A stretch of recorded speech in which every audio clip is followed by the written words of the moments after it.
नमस्कार प्यारे विद्यार्थियों, LPCB2 का आज जो पेपर हुआ उस एग्जाम का रिव्यू के बारे में बात करें। हम कोई आपको पर्सन नहीं बता रहे हैं, यानी पेपर का एनालिसिस नहीं करें। रिव्यू का मतलब हम इतना ही देख रहे हैं कि पेपर का किस लेवल आया है और पार्ट ए और पार्ट बी में क्या रहा, आसान आ रहा, टफ आ रहा, हार्ड और स्टैंडर्ड आ रहा, किस प्रकार का पेपर आ रहा है, इन संबंधित हम चीज़ों के बारे में इसमें हम चर्चा करने वाले हैं।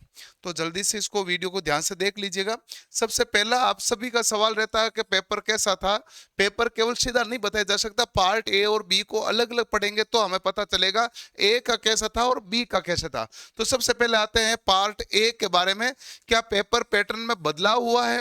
पेपर पैटर्न में काफी अच्छा बदलाव देखने को मिला है। 2018 के अंदर जो इन्होंने पहली बार एग्जाम लिया था उसके बाद वापस 2025 में लिया था। 2018 वाला एग्जाम 2019 में हुआ था और इस केस में इन्होंने वर्कशॉप कैलकुलेशन के अंतर्गत 3-4 तो थ्योरी के सवाल पूछे थे और 27-28 न्यूमेरिकल सवाल पूछे थे। और अब की बार वर्कशॉप कैलकुलेशन के अंतर्गत, वर्कशॉप कैलकुलेशन का मतलब ही कैलकुलेशन है।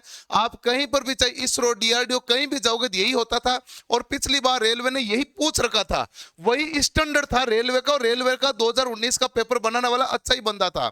अब की बार इन्होंने 27-28 सवाल तो जैसे थ्योरी के पूछे हैं और 3-4 न्यूमेरिकल पूछे हैं, यानी कि पूरा चेंज कर दिया। वर्कशॉप कैलकुलेशन में कैलकुलेशन का मतलब ही हटा दिया, उसको NCERT साइंस की तरह ले लिया।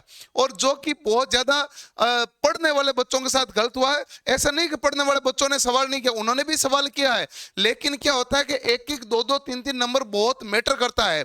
और अच्छा पढ़ने वाला जिसने गहराई में, डिटेल में न्यूमेरिकलों को बहुत पढ़ा है और वो परीक्षा में कहीं भी नहीं आए, तो दुख इस चीज का कहीं नहीं है कि उनसे पेपर नहीं हुआ। पेपर उनसे हुआ, लेकिन सबसे बड़ा दुख इस चीज का, उन्होंने डेली पेपर दिया और पुराने पैटर्न के आधार पर पढ़ा। रेलवे ने अचानक से पेपर को बहुत आसान कर दिया और जब पेपर बहुत आसान हो जाती है, कट ऑफ ज्यादा चली जाती है और यहां पर जो बहुत गहराई में पढ़ता है ना, न्यूमेरिकल रात दिन करता है, उसको अपनी मेहनत का नतीजा उस लेवल पे नहीं मिलता है।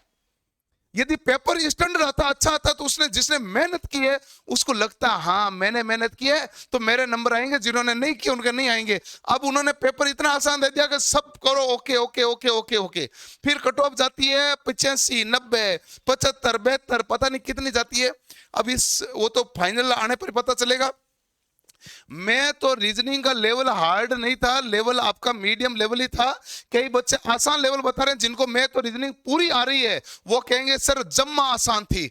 जिनको मैथ रीजनिंग ठीक ठाक आ रही है वो कहेंगे स्टैंडर्ड है। और जैसे मुझे एक बच्चा मिला, उसने 72 क्वेश्चन किया क्योंकि उसके मैथ और रीजनिंग तब उसको मतलब कमजोर थी, तो उसके लिए मैथ और रीजनिंग हार्ड है। तो मैथ और रीजनिंग एक नॉर्मल लेवल पर मैथ और रीजनिंग थी। अलग अलग बच्चों से पूछने पर जिनकी मैथ और रीजनिंग अच्छी थी उनको बहुत ही आसान नजर आई है।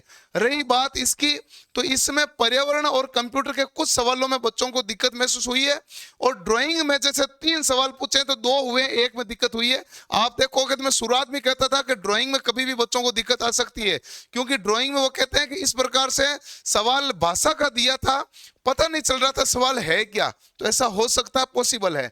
तो ये जो पेपर का एकदम पैटर्न में बदलाव हुआ है, पेपर बहुत आसान आया, इसके कारण थोड़ी सी बच्चों में दिक्कत है। बाकी ओवरऑल पार्ट ए का लिए इतना कोई मामला है नहीं, टेक्नीशियन की लेवल की तरह ही आया था और न्यूमेरिकल इसमें लगभग गायब से थे और ड्राइंग बहुत कम आई थी। अब की बार उम्मीद कर रहे थे ड्राइंग आएगी, पिछली बार भी ड्राइंग कम आई थी, लेकिन ड्राइंग पढ़नी पूरी पड़ती है। ड्राइंग के अंतर्गत ही सबसे ज्यादा कंफ्यूजन रहता है, सबसे ज्यादा मेहनत करनी पड़ती है। फिर भी ड्राइंग है जो एग्जाम में लगभग गायब सी दिखती है। अब आता है मेन एग्जाम, जिसमें पार्ट बी के बारे में है। तो कहने के लिए तो ये 35% है, लेकिन अब सभी बच्चे ये कह रहे हैं, जितने भी बच्चे से मिल रहे हैं, कि जिस बच्चे के 35% ये नंबर आ रहे हैं वो साइको एग्जाम देने जाएगा भाई साहब। जिसके 35% नंबर आ रहे हैं, किसमें? ट्रेड में आ रहे हैं। अब इसमें ट्रेड के अंतर्गत इन्होंने पता नहीं कोई गांजा फूंक के बैठा, उनको उन्होंने पेपर बनाने दिया है। और मैं आपको ये चीजें दावे के साथ कहता हूं। कैसे कहता हूं? इलेक्ट्रीशियन के पेपर में 2 सवाल आए थे मैथ के, 5 सवाल आए थे ड्राइंग के, आप चेक करो। और डीजल मैकेनिक के जो एग्जाम था उसमें 20 सवाल के आसपास फिटर आए थे, जिसमें से टूल्स वूल्स के इस प्रकार टूल्स इनके सिंपल से थे, छोटे से थे, और ये जो हार्ड लेवल पर जो टूल आते थे, गहराई में सवाल जो फिटर के आते थे, वहां से सवाल उठा के इनको दे दिए।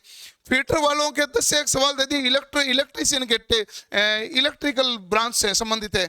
और इलेक्ट्रॉनिक पेपर का तो लेवल ही बहुत अलग था, बहुत ही मतलब अच्छा भी कहो हार्ड कहो उस प्रकार का लेवल था। अब क्या है कि जैसे ही बच्चे ने पेपर खोला, एक तो उसने पार्ट ए दिया तो बड़ा कॉन्फिडेंस था, हाँ पेपर इतना आसान। जैसे पार्ट बी खोला उसने एकदम से शॉक्ड, अच्छा ये क्या हो रहा।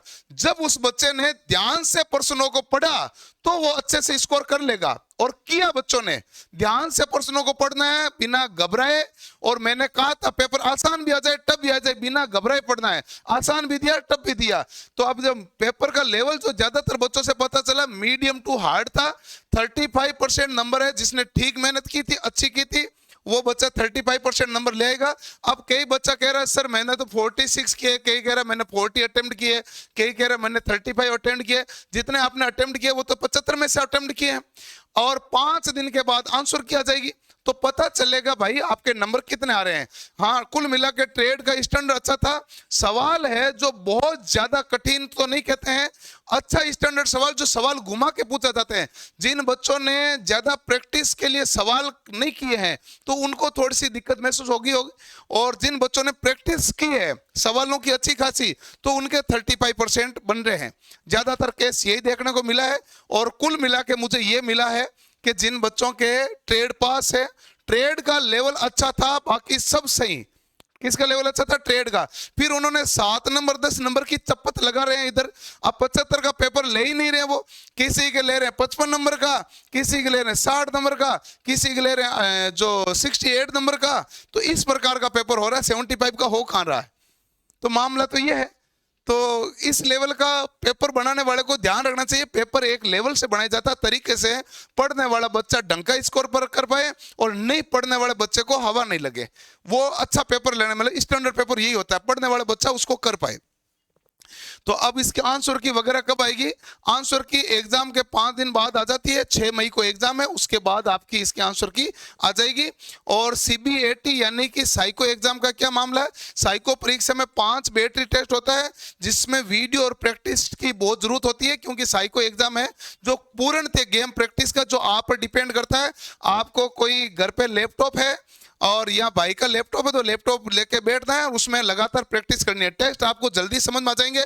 जैसे किसी भी टेस्ट, 5 बैटरी टेस्ट है ना, तो हर 5 बैटरी टेस्ट में टोटल हमारे पास 18 प्रकार का टेस्ट होता है। किसी में 5 प्रकार का, किसी में 3 प्रकार का। जो 18 प्रकार का टेस्ट होता है, इनमें से 3-4 टेस्ट को छोड़ दिया जाए तो बाकी टेस्टों की थ्योरी पढ़ाने के लिए तो 20-20 मिनट का टाइम ही लगता है या 15 मिनट का टाइम लगता है। बाकी खेल आपके ऊपर होता है प्रैक्टिस का, कि आपका आईक्यू लेवल, दिमाग का लेवल किस प्रकार चलता है। तो लैपटॉप की जिसके भी नंबर अच्छा आ रहे हैं वो अपने भाई बंधु से लैपटॉप की या कंप्यूटर की व्यवस्था कर लेना, ताकि घर बैठ के इसकी प्रैक्टिस करनी है। मोबाइल से प्रैक्टिस नहीं होती है, ये लैपटॉप और कंप्यूटर से होने वाली ही प्रैक्टिस है। टेस्ट वैसा ही होता है और कंप्यूटर में चलता है, उसमें सिस्टम होता है, क्योंकि खेल पूरा इमेज का है, ये मामला है। तो बाकी आपका जो एग्जाम है आगे 6 मई वालों का, उनका मैं आगे और बताऊंगा। साइको एग्जाम के बारे में भी बताऊंगा। और आपका जो एग्जाम उम्मीद करता हूं अच्छा गया होगा, ताकि आपका स्कोर अच्छा बने और आप निश्चित सफलता प्राप्त करें। यदि कहीं कोई त्रुटियां रह गई है तो देखिए क्या कमी रह गई है, ताकि उस प्रकार की कमी वापस न रहे। मिलते हैं अगले सेशन में। धन्यवाद।